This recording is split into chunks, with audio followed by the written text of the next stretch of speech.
Shalom Obracha. Aujourd'hui, Bezrat Hashem, quelques mots sur la paracha de Kedoshim. La paracha de Kedoshim, c'est une paracha où il y a énormément de mitzvot. Et notamment, il y a une mitzvah qui va nous interpeller. La mitzvah, c'est la mitzvah de Orla. C'est quoi la mitzvah de Orla? La Torah nous dit Vaya kitavo el haaretz, quand vous allez arriver en Eretz Israël, unta'atem kol etz ma'achal, et vous allez planter des arbres fruitiers. Va'araltem orlato et periot. Vous n'aurez pas le droit de vous servir des fruits. Shalosh shanim arelim lo yachel. Pendant les trois premières années. C'est ce qu'on appelle la mitzvah d'Orla. Quand on a un arbre fruitier, les 3 premières années, on n'a pas le droit de se servir. Des fruits. D'accord? On n'a pas le droit de servir des fruits, à savoir, on doit attendre qu'on va dire qu'il y ait un certain épanouissement de l'arbre avant de pouvoir nous en servir. Bon. Maintenant, ce qui est intéressant de voir, c'est ce qui a marqué dans le passouk. Comment le passouk nous dit la chose suivante? Quand vous allez arriver en Eretz Israël, unta'atem kol etz ma'achal, vous allez planter des arbres fruitiers et vous aurez la mitzvah de Orla. Donc a priori, ce que le passouk nous dit, vous allez planter des arbres fruitiers. De quoi il s'agit? On va dire d'un fait, on va dire c'est l'introduction à la mitzvah de Orla. Pour nous dire qu'il y a l'interdiction de profiter des arbres fruitiers, il faut d'abord qu'il y ait des arbres fruitiers. Maintenant, je vous pose une question toute simple, que si vous connaissez la réponse, ça sera très bien. Est-ce que la mitzvah de Orla a lieu en Chutz La'aretz? Alors, je t'ai piégé. Alors, la halakha, c'est que la mitzvah de Orla a lieu d'être aussi en Chutz La'aretz. D'accord? Quelqu'un qui plante un arbre en Chutz La'aretz, il doit aussi attendre 3 ans avant de se servir des fruits. Alors, pourquoi je vous dis ça? Parce que c'est bizarre. Pourquoi c'est bizarre? Parce que ça ne convient pas avec ce qui est marqué dans le passouk. Le passouk nous dit quand vous allez venir en Eretz Israël. Attends une seconde. C'est pas une mitzvah qui est liée avec Eretz Israël. C'est une mitzvah qui a lieu aussi en Chutz La'aretz. Alors pourquoi notre Torah nous dit quand vous allez venir en Eretz Israël et planter des arbres, etc. Cette introduction du passouk, en fait, nous interpelle parce qu'on va dire que a priori, on ne comprend pas. Ce n'est pas une bonne introduction. Parce que de planter des arbres pour avoir des fruits, ce n'est pas seulement en Eretz Israël, c'est aussi en Chutz La'aretz.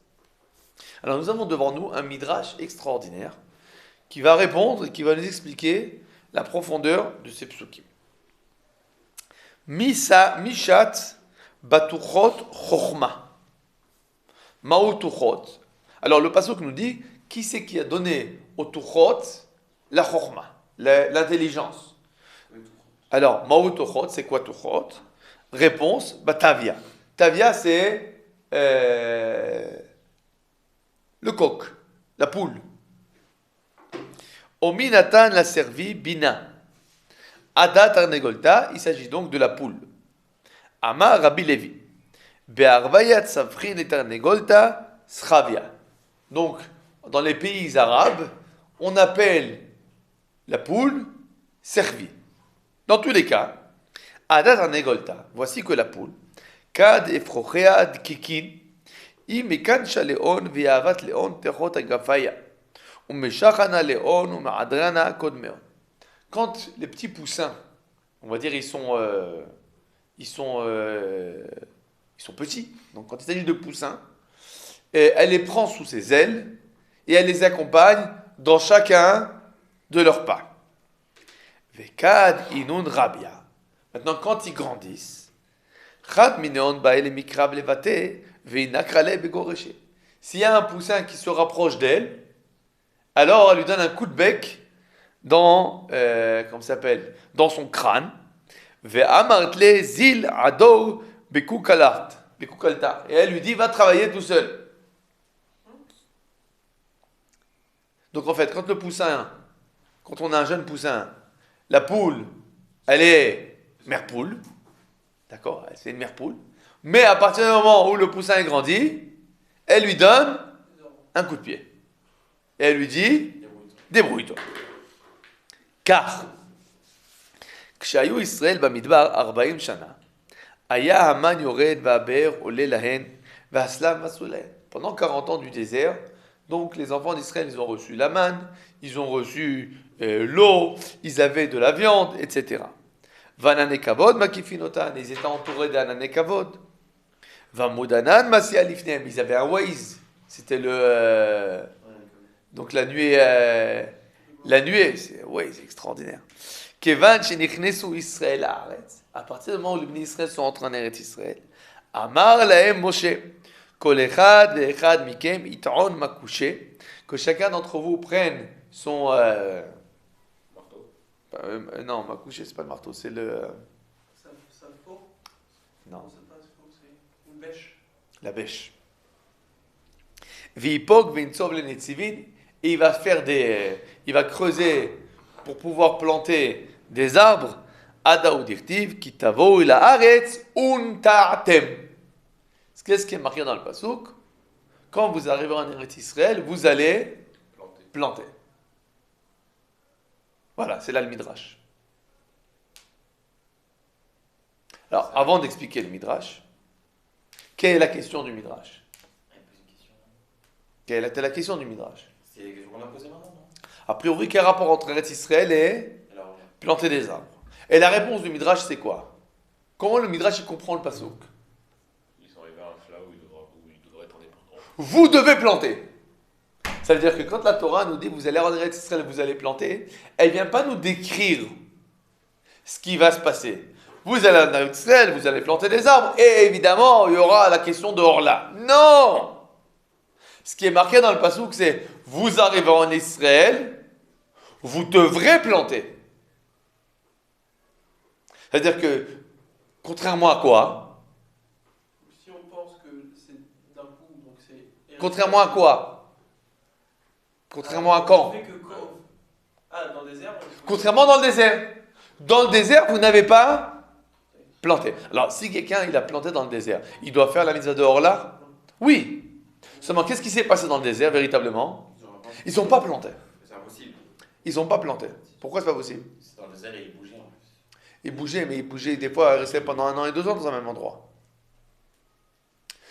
C'est une question qu'on pourrait se poser. Dans le désert, qu'est-ce que tu peux faire? Il n'y a pas de problème. On est d'accord. Dans le désert, on va dire techniquement, ils n'ont pas planté. Techniquement, ils n'ont pas planté. Mais la question, est-ce que c'est techniquement ou bien est-ce qu'il y a quelque chose de plus profond?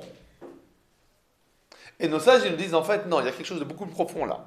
C'est pas pour rien qu'ils n'ont pas planté dans le désert. Qu'est-ce qui se passe devant nous, nos sages nous disent? Il se passe là ce qui se passe avec la poule et les poussins. Alors, qu'est-ce qui se passe avec la poule et les poussins? On a dit qu'ils s'occupent d'eux, elle leur donne à manger. Il y a un moment où elle s'occupe d'eux, elle leur donne à manger. Ou à un moment, elle leur dit débrouillez-vous. Quand c'est qu'elle leur dit débrouillez-vous? Quand ils grandissent. Alors nos sages ils nous disent bon, c'est ce qui se passe devant nous. Qu'est-ce que ça veut dire que c'est ce qui se passe devant nous? Pendant le désert, pendant 40 ans du désert, qu'est-ce qui se passe? On est nourri, blanchi, logé. À quelle adresse? À Kadosh Baruch Hu. D'accord? On est nourri à la manne et l'eau, blanchi à Anané Kavod qui nous repasse les habits, logé les Anané Kavod. Super. Nourri, blanchi, logé. Pourquoi? Alors a priori je vous pose la question. Pourquoi? Pourquoi à l'époque du désert on a eu la manne et l'eau et tout ça? Réponse, a priori. Parce qu'on était extraordinaire. C'était une génération de miracles. Alvaï, qu'on revienne à cette génération. Quel niveau? A priori. A priori. Tu poses la question, regarde ce qui se passait, et dire ah, c'est miraculeux, c'est extraordinaire. Mais comment le Midrash il nous parle de ça? Moi, ils étaient petits. C'est les petits poussins. Il faut les accompagner. Pourquoi c'est les petits poussins qu'il faut accompagner? À quel niveau c'est les petits poussins qu'il faut accompagner? Mais pourquoi c'est des petits poussins qu'il faut accompagner? On n'était pas sur notre terre. Et alors? On ne pouvait pas être. Avoir le Shilou Nasser de Eretz Israël à Israël. Ensemble. D'accord, mais alors, pourquoi ça nous empêchait de. Ça nous empêchait comment ça s'appelle, de travailler? Là, c'est qu'il n'y a pas le temps. Enfin, On n'a pas le temps. Même s'il restait 1 an ou 2 ans au même endroit, un arbre, ça pousse pas en 1 an. D'accord, alors oublie l'arbre. D'accord, mais l'eau, la manne, etc. Le repassage. On n'était pas assez fort. Pourquoi on n'était pas assez fort? À quel niveau on n'était pas assez fort? De la Torah, je veux dire, pas au niveau Oh, physique. qu'est-ce qui se passe? Le peuple juif doit grandir. Mais à quel niveau il doit grandir? Au niveau spirituel. Au niveau spirituel. Maintenant, qu'est-ce qui se passe? Quel danger? Quel danger de quoi? Dans quel danger ils se trouvent, les enfants d'Israël? Ils doivent se développer au niveau spirituel. Ils viennent de sortir d'Égypte. D'accord? Ils étaient complètement engloutis dans 50 niveaux de Touma. Alors on leur a donné la Torah, etc. Bon, mais qu'est-ce qui se passe? Ils sont jeunes. Ils sont embourbés. Dans quoi? On va dire dans l'ancienne culture. Ils sont complètement égyptiens. Hein, ils sont complètement égyptiens. Et qu'est-ce qu'il faut maintenant? Les sortir de la culture égyptienne. Très bien. Bon, d'accord. Mais n'oubliez pas, il faut travailler. Il faut amener à manger, repasser, chercher la maison, la voiture, la femme, les enfants, etc. Et qu'est-ce qui se passe? Quand c'est qu'on étudie? Quand c'est qu'on va pouvoir se construire? Quand c'est qu'on va pouvoir nous développer au niveau spirituel? Il s'agit là d'un petit poussin tout faible. Qu'est-ce qu'il dit à Kadosh Baruch Hu? Je m'occupe de vous. Je vais vous permettre de grandir. D'accord? Alors, comment je vous permets de grandir? Je vous enlève les soucis qui vous empêchent de grandir. Alors, qu'est-ce que je fais? Je vous donne la manne, je vous donne l'eau, l'anané kavod. Mais voici qu'arrive un moment extraordinaire. Quel moment? On a grandi. Le peuple juif, après 40 ans de désert, d'accord, a établi sa culture propre. D'accord? C'est un peuple qui a reçu la Torah, qui a étudié la Torah. Il y a eu un passage de génération. On n'est plus dans la génération qui a vécu l'esclavage. On a grandi. Qu'est-ce qui se passe? Maintenant, il faut travailler. Donc, alors, qu'est-ce que c'est-à-dire qu'il faut travailler? Il faut faire ça et étudier.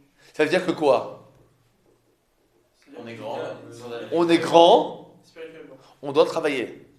Ça veut dire que le fait de travailler n'est pas considéré comme une Charge. c'est pas comme une charge, comme un déclin spirituel, comme on s'appelle une chute. Pas du tout. Le fait, quelqu'un qui est grand, il est censé pouvoir Et travailler, étudier. travailler. Pourquoi? Parce qu'il est grand, il doit être censé pouvoir travailler. Ça se débrouiller seul. Parce que c'est quoi le but du peuple juif ou le but de l'homme? Autonome. On va dire que de façon générale, un des buts de l'homme, on va le voir plus profondément dans le Midrash qui vient juste après, mais l'homme, il est censé développer le monde. Maintenant, développer le monde, il est quoi? C'est un monde matériel. Seulement, il faut l'élever, ce monde matériel. Évidemment, pour pouvoir l'élever, qu'est-ce que je dois faire? Je dois avoir un certain bagage spirituel. Mais le but de ce bagage spirituel, c'est finalement d'arriver à quoi? À la possibilité d'élever le monde matériel. Alors, on a grandi. Qu'est-ce qu'il nous dit à Kadosh Baruch Hu? Ben, ça y est. Maintenant, c'est à vous de vous débrouiller. Vous devenez adulte. Vous devez faire votre travail. Donc, en fait, ce qui se passe, c'est que cette période du désert, c'est quoi? On va dire que c'est pas une période de gloire. C'est une mauvaise période en fait. C'est pas une mauvaise période. On va dire, c'est une période de préparation. De la même manière que la jeunesse, quand un enfant, il est chez son père et sa mère, nourri, blanchi, logé, c'est très bien. Mais quand on voit quelqu'un de 40 ans qui est nourri, blanchi, logé chez son père et sa mère, on dit, oh, attends, il y a un problème là. On est censé un jour Sortir. grandir, se développer, s'envoler. Et il y a un moment même où le père il va dire à son fils, écoute mon fils, ça y est, et là, débrouille-toi. Va, apprends un métier, travaille, fais ta propre maison. Tu vas pas rester toute ta vie à vivre chez nous. Pas parce que ça l'embête que son fils il vit chez lui, mais parce que il veut que son fils il se développe. Ça y est. Donc à ce niveau-là, le fait d'avoir vécu aux dépens d'Akadosh Baruch Hu, c'était très bien, mais c'était tout à fait momentané. Et c'est pas parce qu'on a été déchu de notre niveau spirituel qu'on a dû commencer à travailler en Eretz Israël, pas du tout. La Torah nous dit, vous allez arriver en Eretz Israël, Akadosh Baruch Hu va dire, il fait un grand sourire et il dit, ça y est, vous allez planter. À savoir, vous devez arriver à ce stade-là où vous allez travailler. Alors, je pense que c'est très important, on va dire, et au niveau léomi, au niveau collectif, mais aussi au niveau personnel. C'est sûr que le but de l'homme, d'accord, c'est pas toute sa vie d'être en adoration devant un livre. Notre but sur terre, c'est que Kadosh Baruch Hu, il réside sur terre. Pour que Kadosh Baruch Hu, il réside sur terre, notre terre, c'est une terre matérielle. D'accord ? Maintenant, de l'autre côté, c'est sûr et c'est évident aussi, d'accord, qu'on ne peut pas faire résider Kadosh Baruch Hu dans ce monde matériel sans préparation. On ne peut pas passer directement de l'école au travail. Pourquoi ?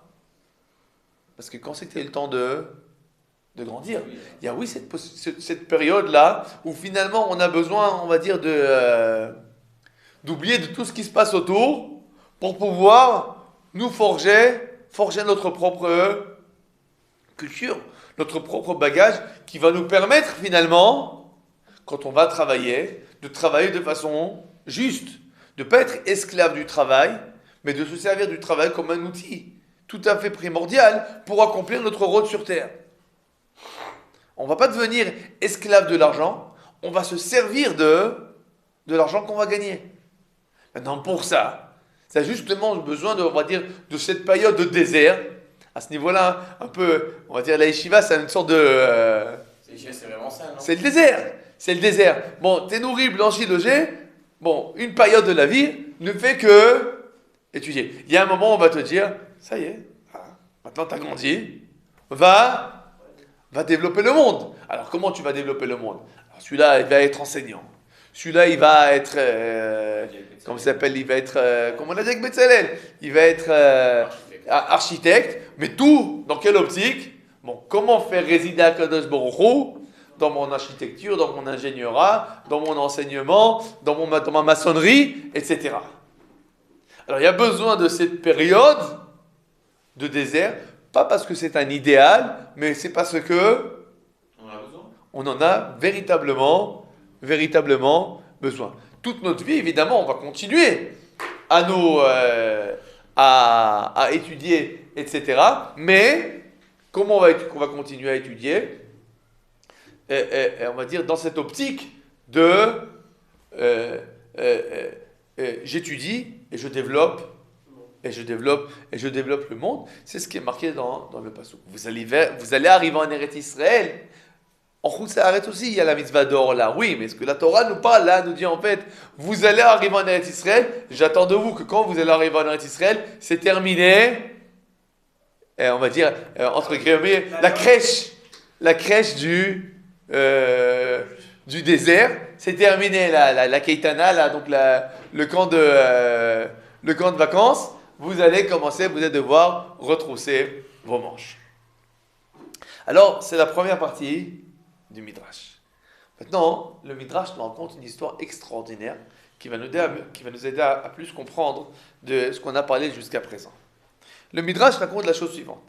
Adrianos shehiktamia. Adrianos, que ses os soient maudits. Avar beilen shvilaya de Tveria. Donc il est passé, il se baladait dans Tveria, Tibériade.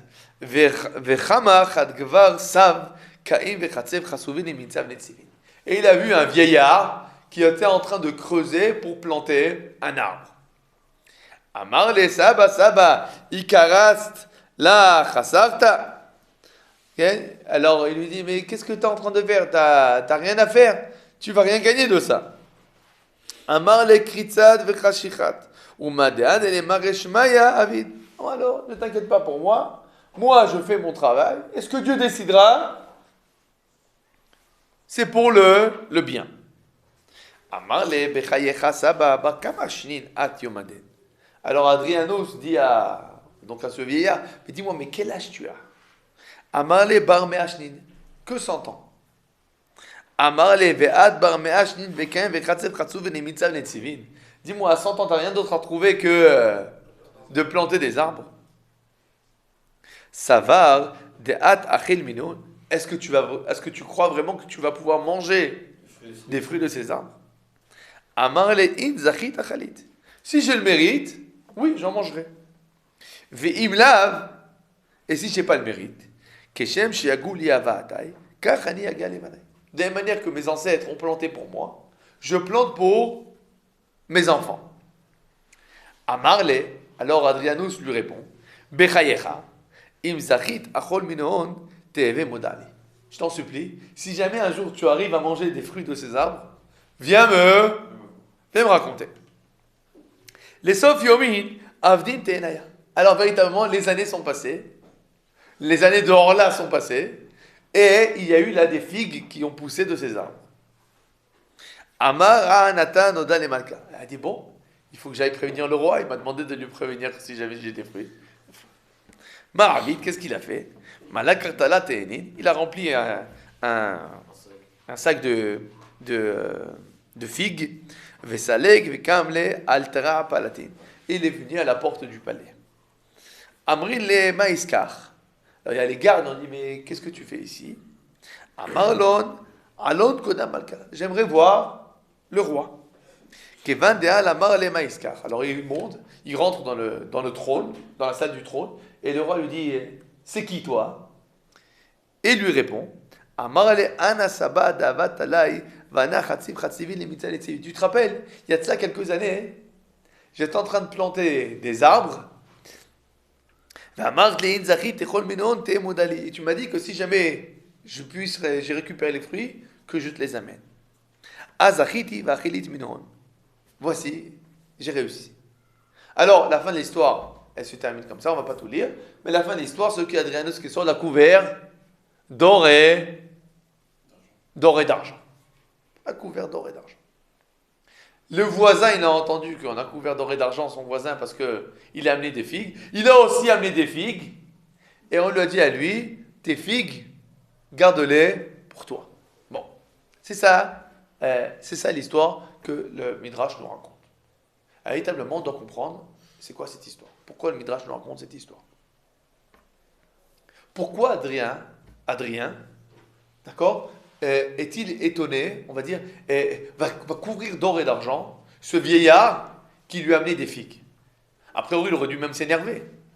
Parce que le vieillard, en fait, il s'est moqué de lui. Et il a dit, tu as eu tort. Alors pourquoi il le couvre d'or et d'argent? Il a donné une leçon. Mais quelle leçon il a donné?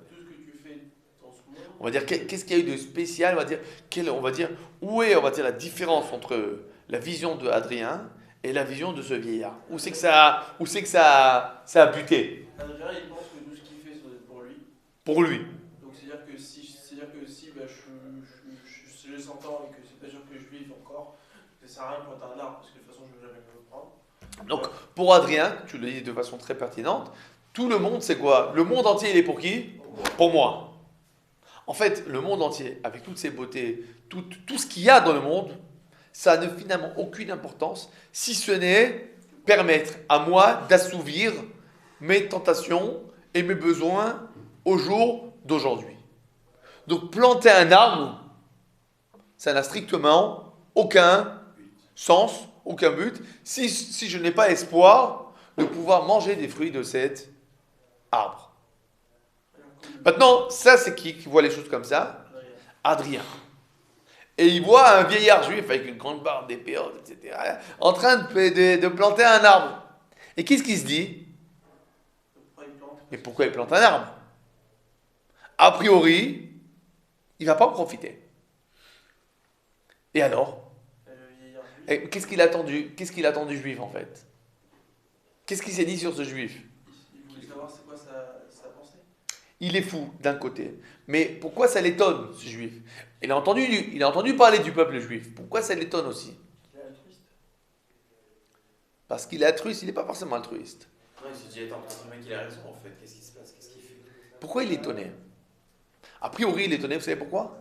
Parce que dans sa vision des choses, le juif c'est un homme spirituel. Alors, a priori, si c'est un homme spirituel, pourquoi il plante des arbres? C'est-à-dire qu'a priori, il attend que le juif et lui-même, ils soient d'accord sur ce point-là, que planter des arbres, c'est inutile. Pour lui, Adrien, c'est inutile, pourquoi? Parce que je ne vais pas en profiter. Et pour toi, le juif, c'est inutile, pourquoi? Parce que c'est un homme spirituel.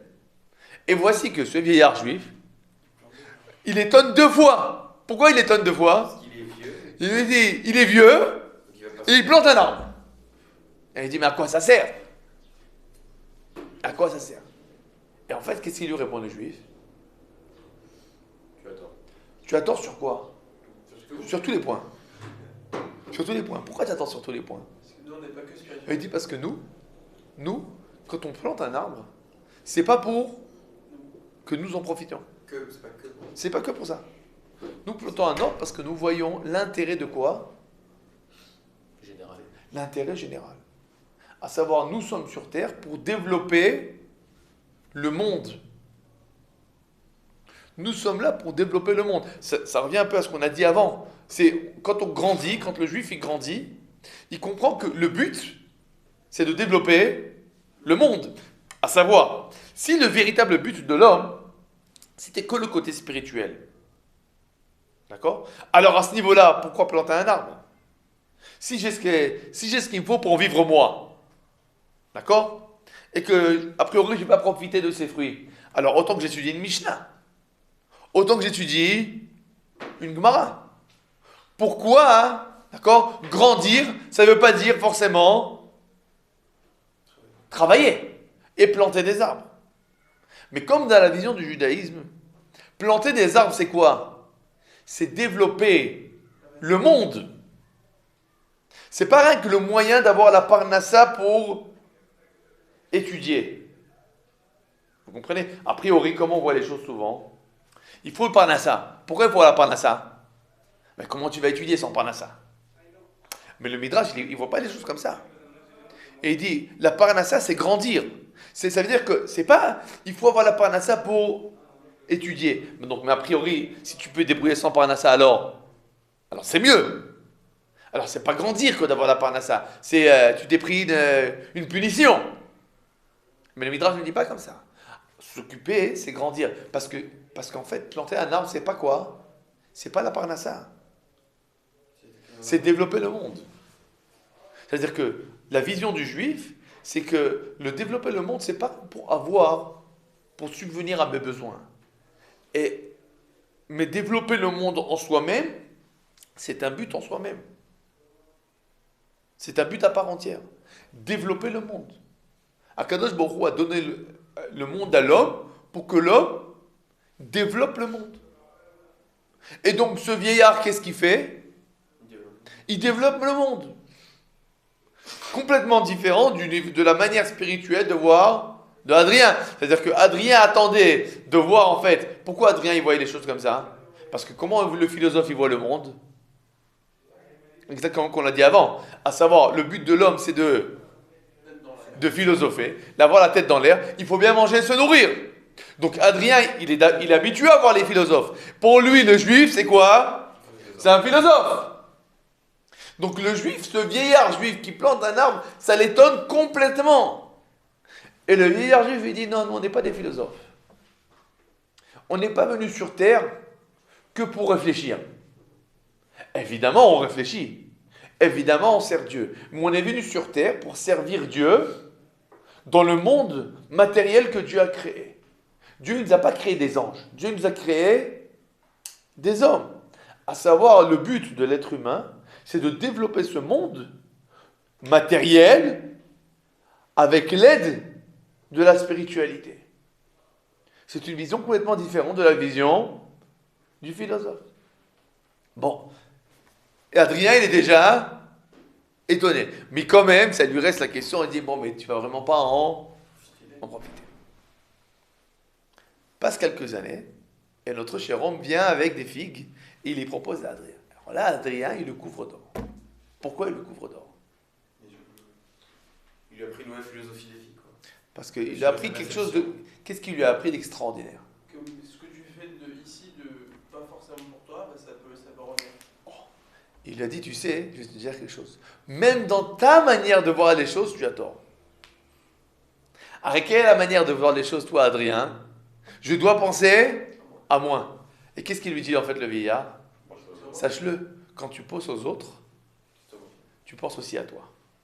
Parce que dans ta vision des choses, Adrien, toi, tu t'es dit, pourquoi planter un arbre? Je ne vais pas en profiter. Alors, qu'est-ce que tu aurais fait, toi? Tu ne l'aurais pas planté. Et qu'est-ce qui se passe quand tu aurais encore eu des années de vie? Mais tu n'aurais pas eu d'arbre. Moi, dans ma manière de voir les choses, finalement, quand j'ai pensé aux autres, j'ai gagné moi-même. Et là, quelque chose d'extraordinaire. Qu'est-ce qu'il lui dit en fait? Il lui dit, même quand tu veux penser à toi, même si tu veux penser à toi, et même, on va dire, même si tu es égoïste, sache-le, que quand tu penses aux autres, c'est toi aussi qui vas gagner dans l'histoire. Et là, c'est la grosse claque à Adrien. Parce qu'en fait, il a battu sur son propre terrain. C'est-à-dire que, oublie ma manière de voir les choses, il faut développer le monde, etc. D'accord. Viens, je vais travailler avec ta manière de voir les choses. C'est quoi ta manière de voir les choses? Il faut être égoïste. Il dit, même si tu veux être égoïste, eh ben, il faut être altruiste. C'est-à-dire que même si tu penses à toi, le fait de penser aux autres, finalement, va te donner la perspective nécessaire pour pouvoir répondre à tes propres besoins. Et finalement, c'est pour ça que Adrien, on va dire, il est ému. Parce qu'en fait, ce vieillard-là, il a donné une bonne leçon. Alors l'autre, le voisin qui lui a amené des figues, il n'a rien compris. Parce qu'il croyait qu'Adrien, il voulait des figues. Et non, les figues, ça ne m'intéresse pas. Ce qui est là d'intéressant, c'est la leçon que j'ai apprise pour ce monde. Et finalement, ce midrash, c'est un midrash extraordinaire. Il nous montre en fait à quel point, d'accord, dans la vision du judaïsme, d'accord, on va dire, l'occupation matérielle, c'est pas quelque chose de Bediavad, c'est pas quelque chose de... comment on dit Bediavad? Pas a fortiori. A priori. Non. A fortiori. Non, a fortiori, c'est pas... Bediavad, c'est pas quelque chose de... Occasionnel, genre t'es pas obligé.